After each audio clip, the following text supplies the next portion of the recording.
Welcome to the Slop Farm. Enjoy the video. In this video, I will show how to fix Ford Explorer seat. Start by verifying the complaint and gather basic tools like a trim tool, socket set, and multimeter. Next, confirm battery disconnection and remove plastic panels carefully to expose tracks and wiring.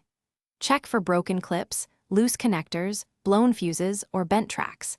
Take photos as you disassemble to aid reassembly and keep parts labeled for a smoother repair. In this video, I will show how to fix Ford Explorer seat.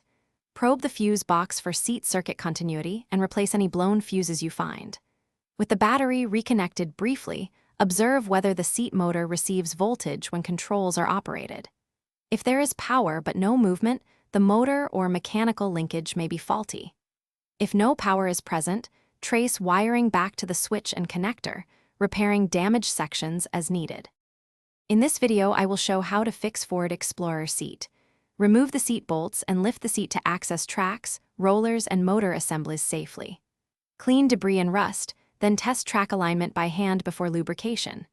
If a roller or bolt is broken, replace it with a matching part to ensure proper fit and function.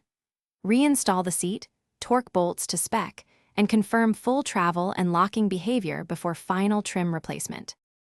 Thanks for watching. Consider subscribing if we helped you today.